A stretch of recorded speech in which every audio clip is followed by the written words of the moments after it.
पहले मैं जानना चाहूँगी कि आप धर्मयोगी कब, कैसे, क्यों बने? क्योंकि इतनी छोटे से उम्र में आप में ये त्याग की भावना क्यों जागी? आप साइंस के स्टूडेंट थे, तो साइंस और धर्म ये कैसे मिलाप हुआ? देखिए, सबसे पहले हम लोगों को धर्म समझना पड़ेगा। भारत की परंपरा को अगर हम जानना चाहेंगे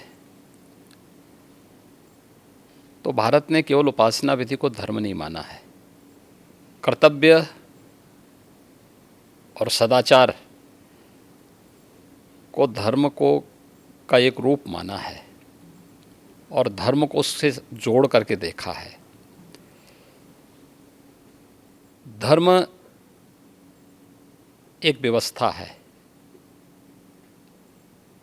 एक वे ऑफ लाइफ है, जिसको आप एक जीवन पद्धति कह सकते हैं। वो जीने की एक कला है। विज्ञान उसके उन्नयन का एक माध्यम है।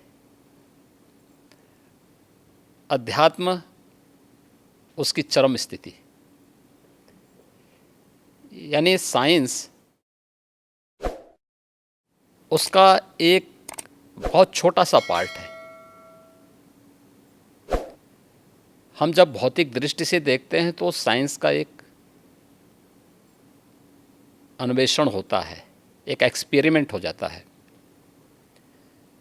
लेकिन जब चेतना का विस्तार हम करेंगे तो चेतना का वह विस्तार अध्यात्म की एक नई ऊंचाइयों तक पहुंचाएगा, जहां पे व्यक्ति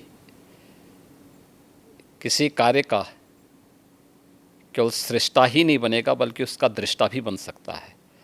और यही वैदिक ऋषियों ने किया था जी। इसलिए स्वाभाविक रूप से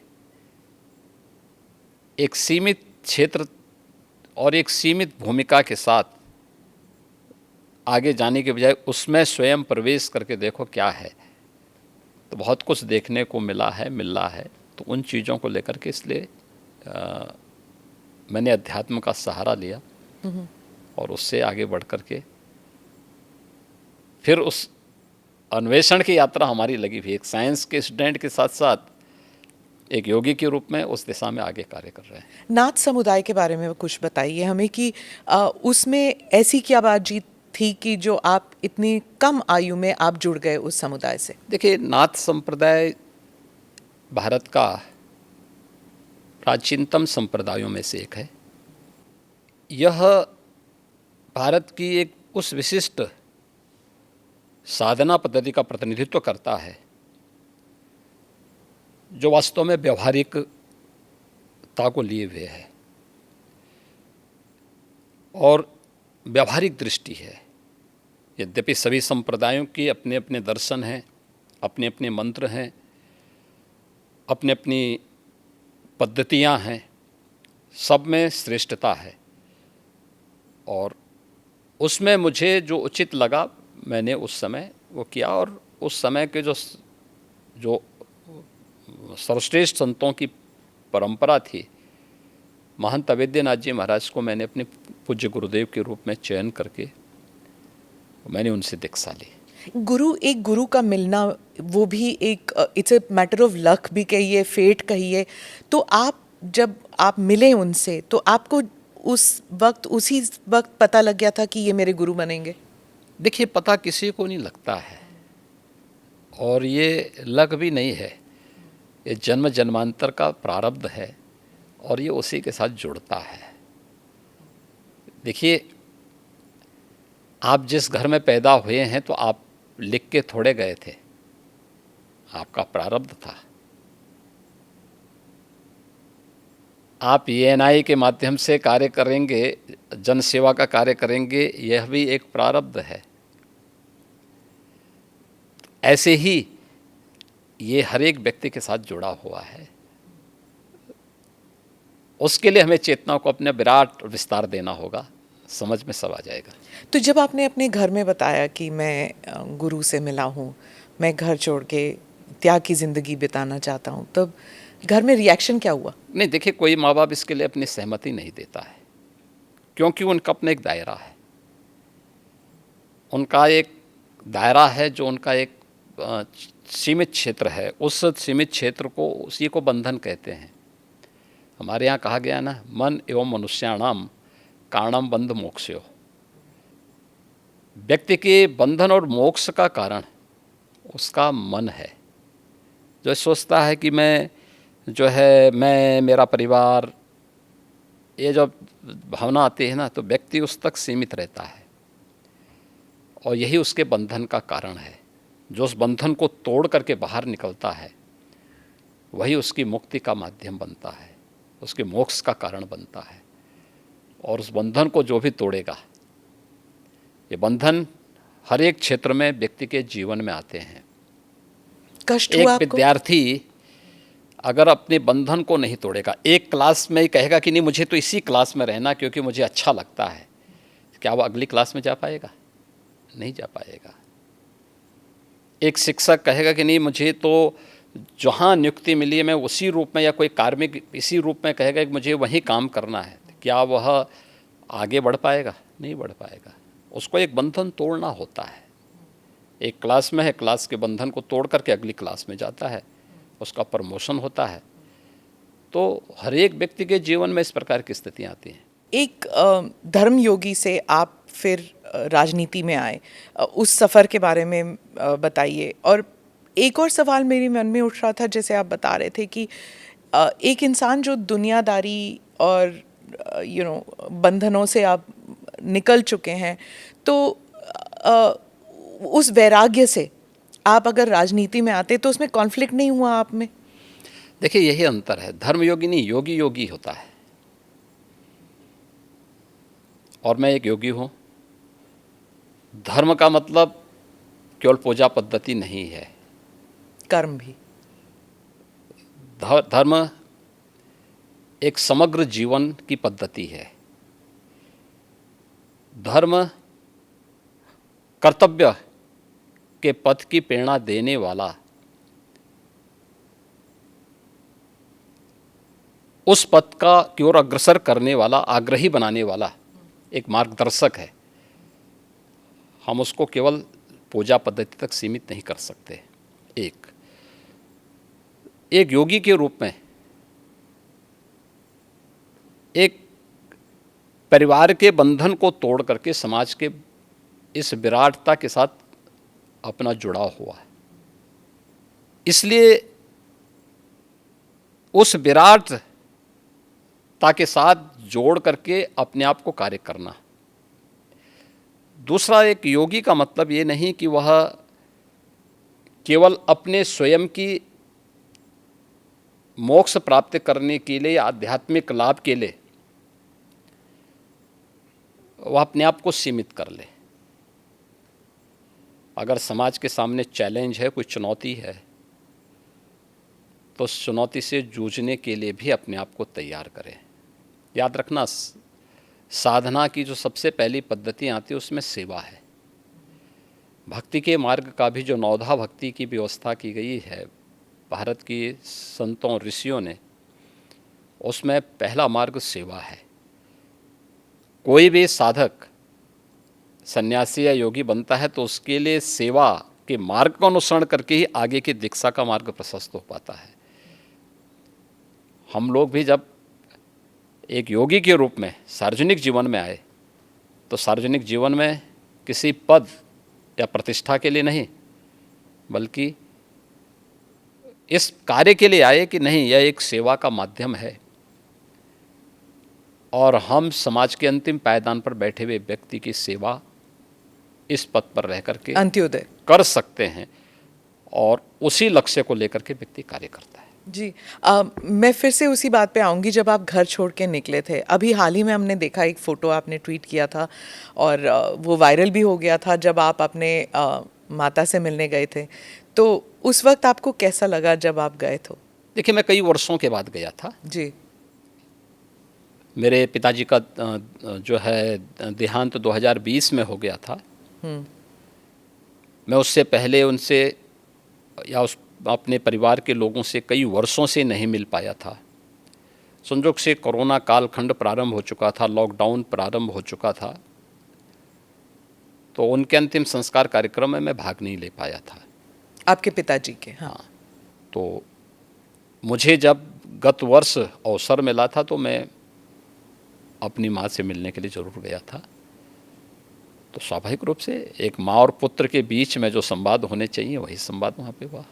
आप उनके अंतिम संस्कार के लिए नहीं जा पाए, पर जब वो आपसे मिलने आते थे, आप उस वक्त चीफ मिनिस्टर थे, तो वो एक आम नागरिक की तरह आते थे, सीएम के पिता के रूप में नहीं आते थे। नहीं, यहाँ वो कभी नहीं आए। वो मुझसे मिलने के लिए, मेरी एक बार उनसे मुलाकात हुई थी नजीमाबाद में, और नजीमाबाद में मैं एक चीनी मिल के उद्घाटन में गया था। तो भाषण करते हुए मैंने देखा सामने जो है कोई बैठा है, तो मैं पहचान गया उनको। मैंने कहा भी ये तो मेरे पिताजी हैं लगता है। वो सभा के बीच में बैठे हुए थे। तो फिर मैंने सभा समाप्त होने के बाद अपने साथ के कुछ लोगों से कहा, मैंने कहा देखो यार वो आए हैं तो उनको बुलाओ, थोड़ा मुलाकात करते हैं। तो तब मेरी मुलाकात हुई थी। जी। आपकी छोटी बहन जो है, उन्होंने एक इंटरव्यू में कहा था कि 30 साल उन्होंने आपको राखी नहीं बांधी। 2022 में एक इंटरव्यू में उन्होंने कहा कि कई वर्ष पहले जब उन्हें पता लगा कि आप घर छोड़ के आप योगी बनने के लिए निकले हैं, तो उन्होंने कहा कि वो भिक्षा मांगने वाले संतों में आपको ढूंढ रही थी, और मिले नहीं आप उन्हें। बहुत मुश्किल हुआ होगा ना उन्हें? देखिए, ये सबके जीवन में आता है, लेकिन मुझे लगता है कि इन चीज़ों को हमें जो है केवल अपने स्वयं के स्मरण के लिए रखना चाहिए, और स्वाभाविक रूप से सबके जीवन में आता है। कई वर्षों के बाद जो है इस चीज़ें चलती रहती हैं। मुझे लगता है यही जीवन है। मैं एक इंटरव्यू का एक्सर्प्ट पढ़ना चाहती हूँ सर, क्योंकि ये हिंदी अखबार में छपा था, और हमारे कई दर्शक हैं जो इंडिया से बाहर रहते हैं, वो शायद उन्होंने पढ़ा नहीं होगा। ये पढ़ के मुझे बहुत कठिन लगा जब मैंने पढ़ा, तो कि कैसे महसूस कर रही होंगी वो। मैं पढ़ के सुनाती हूँ। उन्होंने कहा, योगी के मुख्यमंत्री बनने के बाद कई लोग कहते थे कि आपको शर्म नहीं आती, आप मुख्यमंत्री की बहन हैं और बहन होकर आप चाय की दुकान चलाती हैं, इन हालतों में रहती हैं। मैं उनको एक ही बात कहूँगी, मैं गरीब हूँ, ये मेरा नसीब है। शर्म तब आनी चाहिए जब आप कोई गंदा काम कर रहे हों, किसी के हक का छीन कर खा रहे हों। मैं तो मेहनत करके अपनी गुजर बसर करती हूँ। हाँ, ठीक बात है। मैं इसलिए पूछ रही हूँ सर, क्योंकि आमतौर पर लोग समझते हैं ना कि चीफ मिनिस्टर हो या फिर सांसद हो, विधायक हो, इनके इर्द गिर्द लोग जो हैं इतने धनी हो जाते हैं, और फिर सार्वजनिक जीवन में इसलिए आते हैं कि जो धन कमा चुके हैं उसे प्रोटेक्शन के लिए। और एक ये इंटरव्यू है आपकी बहन का। देखिए, व्यक्ति को कभी भी धन और वैभव संतुष्टि नहीं दे सकती है, और मुझे लगता है कि सबसे बड़ा योगी वह है जो स्वयं की मेहनत से संतुष्ट है, स्वयं के परिश्रम से संतुष्ट है। दूसरों की मेहनत से कुछ प्राप्त करना और फिर उसको छीन लेना, ये तो डकैती है। उसके अलग अलग रूप देख सकते हैं आप समाज में, और मुझे लगता है सबसे निंदनीय कर्म यही है। और यही अंतर है एक योगी और एक सांसारिक मनुष्य में। एक सांसारिक मनुष्य के बारे में शास्त्रों में कुछ बातें कही गई हैं कि वह त्रुटियां अवश्य करेगा, हमेशा भ्रमित होगा। तीसरा, वह हमेशा उसके मन में दूसरों को धोखा देने की प्रवृत्ति होगी। और चौथी बात उनके लिए जो कही गई है, वह कही गई है कि वह अपनी सीमित दृष्टि से भविष्य का अनुमान नहीं लगा पाएगा। इसलिए जो है सारा द्वंद्व तो इसी सब का है। पर आपकी तो ट्रेनिंग हुई होगी ना, गुरुजी ने आपको सिखाया होगा। मैं क्या कह रहा हूँ ना, लेकिन हम लोग उनका तो कुछ नहीं ना आपके परिवार का। इसलिए मैं क्या कह रहा हूँ ना, हर व्यक्ति अपने आप में एक योगी बन सकता है, एक योगी बनने की सामर्थ्य ले सकता है। अपनी मेहनत से, अपने कर्मों से हम जो कुछ अर्जित करें मैं भी भूखा ना रहूं, साधु ना भूखा जाए। अगर ये भाव हर व्यक्ति के अंदर आ जाए तो फिर यह समग्रता सबकी संतुष्टि का कारण बन सकता है, सारे विवादों का समाधान कर सकता है। जब आप पीठाधीश बने, आपके भारत में और भारत से बाहर भी इतने अनुयायी हैं, तो उस वक्त आपको क्या ऐसा किसी ने कहा कि आप पीठाधीश होके भी तो सार्वजनिक कार्य कर सकते हैं, राजनीति में क्यों उतर रहे ये हैं? कोई बंधन थोड़ा है, ये कोई बंधन किसी के लिए नहीं है। हम मनुष्य पहले हैं, उसके बाद योगी हैं या सन्यासी है। और मैंने आपको बताया ना कि एक योगी के रूप में समाज के प्रति जो मेरे कर्तव्य हैं उन कर्तव्यों का निर्वहन करूं मैं, सेवा को धर्म को मैं सेवा का माध्यम बनाऊं, इससे बड़ी बात और क्या हो सकती है। और हम वही कर रहे हैं। तो एक सन्यासी का कर्तव्य क्या होता है? क्या वही जो कर्म कर रहा है अपना, ये चाहे पत्रकार हो या फिर राजनीतिक हाँ, हर व्यक्ति, हर जीवन, हर व्यक्ति कर सकता है, हर व्यक्ति कर सकता तो है। आपका आप मुझे एक बात बताइए कि सबसे बड़े जो है मीडिया के रिपोर्टर के रूप में अगर आप तुलना करें तो महर्षि नारद ही थे। आप मुझे हैं थे कि नहीं थे? नारद जी रिपोर्टर, चलिए। सबसे बड़े रिपोर्टर तो ये थे कि वो हर लोक की सूचना, इस लोक में इस लोक की सूचना दूसरे लोगों तक पहुंचा देते थे। वो क्या थे? वो एक सन्यासी तो थे। और मैं एक बात बताऊं कि सन्यासी ने किस कालखंड में अलग अलग क्षेत्रों में प्रवेश करके कार्य नहीं किया हो। मैंने तो पत्रकारिता का उदाहरण आपके सामने दे दिया है, और भी उदाहरण हैं, बहुत सारे ऐसे उदाहरण हैं। तो अब इसको आप कैसे कह सकते हैं, कैसे कह सकते हैं कि नहीं हुए? धर्म के बारे में आप कह रहे थे कि it's a way of life, सिर्फ पूजा पाठ के साथ ना जोड़ा जाए, उसे अलग भी देखना चाहिए।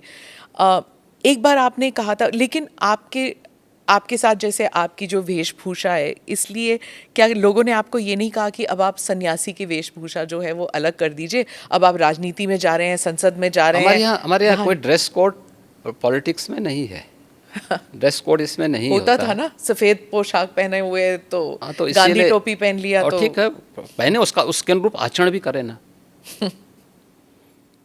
देखिए, यह वेशभूषा हमारी इसलिए है, लोगों की दृष्टि में हमेशा बने रहें और लोग हमारे विचलन पे उंगली भी उठा सकें और विपरीत परिस्थितियों में साथ में खड़े भी हो सकें। और इसीलिए इस प्रकार की वेशभूषा को एक चैलेंज के रूप में स्वीकार किया जाता है हमेशा। कैसे? एक दृष्टि भी देती है और साथ साथ व्यक्ति को पतन के गर्त से बचाने के लिए भी उसे हमेशा सचेत भी करती है। और इस दृष्टि से हम लोग हमेशा उसके प्रति कैसे? मैं चैलेंज समझी नहीं कि कैसे चैलेंज इसलिए है क्योंकि जो व्यक्ति इससे पहले जो आपने नेता की परिभाषा की है, उस वेशभूषा में रहते थे, उनके कर्मों को भी दुनिया जानती है। दुनिया ने उस सब कुछ देखा है, अपनी आंखों से देखा है। और हमारे सामने भी चैलेंज है कि हमें अपने आप को परफॉर्म करके साबित करना है, जिससे हमारी पार्टी को, हमारे नेतृत्व को और हमारे इस बाना को भी कटघरे में न खड़ा होना पड़े। पर जब आप भगवा वस्त्र धारण करके आप संसद में जाते हैं और उसके बाद आप चीफ मिनिस्टर बनते हैं, तो एक ग्रुप है जो समझता है कि ये बहुत ही राइट विंग है, ये बहुत ही हिंदुत्ववादी हैं और हर चीज़ को भगवा कर दिया, तो फिर मतलब it's only for Hindus, he is a chief minister only for Hindus. ये इंटरनेशनली भी लिखा जाता है, अखबारों में ऑपेड एडिट्स आते हैं कि ये बहुत ही एक्सट्रीम राइट विंग है, एक्सट्रीम हिंदुत्ववादी हैं, उनके कपड़ों से ही पता लग रहा है कि हर चीज़ भगवा है। देखिए, मैं पिछले 6.25 वर्ष से अधिक समय से उत्तर प्रदेश का मुख्यमंत्री हूँ जी। हमारी पार्टी और हमारे नेतृत्व ने मुझे 2017 में, मार्च 2017 में दायित्व दिया था। और 2017 से उत्तर प्रदेश में कोई दंगा तो नहीं हुआ, मुझे एक बात बताइए, दंगा होता था तो केवल हिंदू मरता था क्या? केवल हिंदू की संपत्ति चलती थी? अगर दंगा होता था, अगर हिंदू मरता था तो मुस्लिम भी मरते थे। हिंदू व्यापारी की संपत्ति जलती थी तो उसके सटे हुए मुस्लिम व्यापारी की संपत्ति भी जलती थी। अगर गुंडे किसी हिंदू बेटी के लिए खतरा थे तो मुस्लिम बेटी के लिए भी उतना ही खतरा थे। कर्फ्यू लगता था और व्यापार प्रभावित होता था तो व्यापार तो पूरे बाजार का और पूरे मार्केट प्रभावित होती थी ना, एक व्यक्ति नहीं प्रभावित होता था। परसेप्शन खराब हुआ था तो यूपी का खराब हुआ था ना। पहचान का संकट यूपी के हर नागरिक के सामने आया था ना, केवल हिंदुओं के सामने नहीं आया था। इसलिए यह एक वह स्थिति है। 6 वर्ष में दंगा नहीं हुआ। आज आप देख रहे हैं यूपी में ना, 6 वर्ष में कोई दंगा नहीं हुआ, 6 वर्ष में कोई कर्फ्यू नहीं लगा, 6 वर्ष में सारे पर्व और त्यौहार शांतिपूर्ण तरीके से संपन्न हुए। ये बड़ी बड़ी बातें करने वाले लोग देखें तो कैसे चुनाव होने, नगर निकाय का चुनाव और पंचायत चुनाव यूपी का, विधानसभा का चुनाव यूपी का, और वेस्ट बंगाल में भी पंचायत के चुनाव हुए थे, क्या हाल हुए थे। वे लोग वेस्ट बंगाल बनाना चाहते हैं देश को, जिस प्रकार से वेस्ट बंगाल में भी टीएमसी की गवर्नमेंट ने किया था। दोनों में अंतर है। हमने ढोंग नहीं किया, कोई पाखंड नहीं किया। हर एक को चुनाव लड़ने का अधिकार, उसका अधिकार है भाई, उसको मिलना चाहिए। वो चुनाव लड़े, जीतने की सामर्थ्य होगी जीतेगा। हम में सामर्थ्य होगी हम जीतेंगे, हम में सामर्थ्य नहीं है तो नहीं जीतेंगे, और नहीं जीतना चाहिए हमें अगर हम में सामर्थ्य नहीं है तो। लेकिन अगर कोई व्यक्ति विरोधी ही क्यों ना हो, अगर उसमें सामर्थ्य है, योग्यता है, उसको जीतना चाहिए। ये उसका लोकतांत्रिक अधिकार है। कैसे हम उससे उसे वंचित कर सकते हैं? लेकिन कुछ लोग सत्ता में आकर के जबरन पूरी व्यवस्था को कैद कर देना चाहते हैं, और जो वेस्ट बंगाल में हमको देखने को मिला सबको, कैसे वहाँ विरोधी दलों के कार्यकर्ताओं को मारा गया। ये चीज़ें आंखों को खोलने वाली हैं। इस पे तो कोई बोलता नहीं, इस पे कोई टिप्पणी नहीं करता है, सब मौन है। 1990 में कश्मीर में जो कुछ हुआ उस सब पे सब लोग मौन थे। आखिर ये दोहरा दृष्टिकोण क्यों? और इसीलिए पब्लिक विश्वास नहीं करती इन लोगों में। योगी जी के डर से नहीं, यहाँ मेरा पर कौन डर है? नहीं, आपने एक बार कहा था ना कि एक हाथ में माला है, एक हाथ में भाला है। बुरा क्या तो है? तो बुरा क्या एक आपका एक जो आक्रामक तरीका है टू डील विद माफिया, क्या इसकी वजह से यहाँ पर है? नहीं, देखिए, हम लोग तो सज्जनों के लिए जितने संवेदनशील हैं, दुर्जनों के लिए उतने ही कठोर भी है। और इस शासन की रणनीति है, शस्त्रेण रक्षते राष्ट्रे शास्त्र चिंता प्रवर्तते। यानी व्यवस्था सबकी सुरक्षा के लिए आवश्यक है। सुरक्षा सबको, कानून का राज होगा, लेकिन कानून को बंधक बनाने की छूट किसी को नहीं दी जाएगी। कोई भी हो, कतई नहीं देंगे। आपने ये भी कहा था कि कानून जो है वो मानव के लिए होना चाहिए, दानव के लिए नहीं। ठीक बात है। पर एक कॉन्स्टिट्यूशनल डेमोक्रेसी में सर, हर जीव जंतु के लिए कानून एक जैसा होना चाहिए। मतलब शेर भी शिकार कर सकता है, गाय के लिए भी उतना ही हक तो है। क्या आप शेर को रोकते हैं क्या? नहीं तो आप शेर को बोलिए ना जंगल में जाके, नहीं रोक सकते। वही नहीं, मैं आप बोले ना कि शेर महाराज शिकार मत करिए, आपको हम रोटी खिलाएंगे, जाइए रोटी खिलाइए। तो वही मैं कह रही हूँ कि कानून में मैं वही कह रहा हूँ, वह एक वहाँ की नेचुरल व्यवस्था है, और वह नेचुरल व्यवस्था, दंड का प्रावधान, यह एक व्यवस्था का प्रावधान है, और वह व्यवस्था, वह प्रावधान कानूनन ही लागू होती है, गैर कानूनी तरीके से नहीं लागू होती। तो चीफ मिनिस्टर कैसे तय कर सकते हैं कौन मानव है कौन दानव? चीफ मिनिस्टर कहाँ तय करते हैं? चीफ मिनिस्टर तो एक बात बोलते हैं कि भाई देखो शांति बनी रहनी चाहिए। हम तो हमेशा शांति का उपदेश देते हैं। कुछ लोग तो नहीं मानते कि आप शांति, सिर्फ शांति, मतलब आप बुलडोज़र बाबा, ये सब आपके साथ, आपके नाम के साथ जुड़ा हुआ है, और आपका जो एक सिस्टम बना है, बाकी चीफ मिनिस्टर्स भी उसको कॉपी करने लग गए हैं। मुझे एक बात एक जगह बताइए। आप बुलडोज़र बाबा हैं तो वहाँ बुलडोज़र मामा भी आ गए हैं अब। मुझे एक बात बताइए, जी। इतने बड़े प्रदेश में इंफ्रास्ट्रक्चर का डेवलपमेंट होना चाहिए कि नहीं होना चाहिए? जी। और क्या इंफ्रास्ट्रक्चर के लिए क्या आज भी हम कुदाल और फावड़ा लेकर के जाएंगे कि हमें उसके लिए बुलडोजर और आधुनिक मशीनें चाहिए? बुलडोज़र बाबा उसके लिए नहीं कहा जाता आपको सर, आप भी जानते हैं। अब इंफ्रास्ट्रक्चर के मार्ग में कोई बाधक होगा, यहाँ पहले होता क्या था? कोई कार्य स्वीकृत होता था, अभी पैसा अलॉट हुआ नहीं कि माफिया जाके ज़बरदस्ती हड़प करके सामान गिरा देते थे। अब लैंड का अलॉटमेंट हो रखा है कि यह हाईवे यहाँ से अयोध्या के लिए बनना है, ये बाराबंकी होते हुए बनना है, तो सत्ता प्रायोजित माफिया क्या करते, कहते हैं नहीं अब ये यहाँ से नहीं बनेगा, हमारी सुविधा इधर से है, हम इसको यहाँ से बना करके वो अपना वहाँ पे मिट्टी और गिट्टी सब गिराना प्रारंभ करते थे, आधा दोरा काम छोड़ के पैसा निकाल लेते थे। ये सत्ता में बैठे हुए लोगों की हिम्मत नहीं थी कि उन माफियाज को रोक सके। आप मुझे बताइए, इस माफिया के लिए बुलडोज़र चला करके उसको ध्वस्त करके जो अलॉटमेंट सरकार ने तय कर रखा है, इस पे ही हाईवे बनेगा और उसी पे नियम के अनुसार कार्य होगा, ये तय करना इस सरकार का काम है या नहीं है? यही सरकार का कार्य है और सरकार यही कर रही है। पर जैसे आपके प्रदेश में 19% मुसलमान पॉपुलेशन है, और कई लोग कहते हैं, उस समुदाय के लोग कहते हैं कि आप वो बुलडोज़र को उनके घरों को तोड़ने में इस्तेमाल करते हैं। किसी कोई निर्दोष मुस्लिम आके बता दे कि मैं निर्दोष था, मेरे साथ अन्याय हुआ है, कोई बता दे, कोई नहीं बोल सकता। और फिर न्यायपालिका तो सबके लिए खुली है ना। पर जैसे अगर किसी ने कानून तोड़ा है, जैसे ये माफिया के लोग हैं, पर उनका घर तोड़ना क्यों ज़रूरी पड़ गया? नहीं, अगर किसी ने सरकारी संपत्ति पे कब्जा किया है तो उसके लिए क्या करूं? आरती लेके जाऊं, थाली सजाऊं उनकी, जो अब तक होता था? उत्तर प्रदेश की जनता क्या चाहती है? उत्तर प्रदेश की जनता यही चाहती थी कि उनको सुरक्षा मिले और इन गुंडा तत्वों पर, इन माफियाज पर सख्ती हो। बीजेपी को प्राप्त जनादेश इस सख्ती की ओर लगातार इशारा करती है, आम पब्लिक के सेंटिमेंट को इसके साथ जोड़ती है।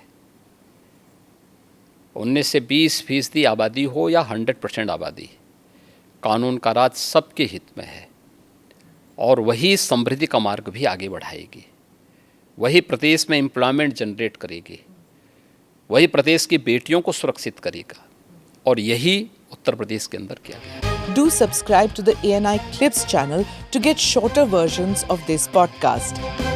Click here to watch the full episode.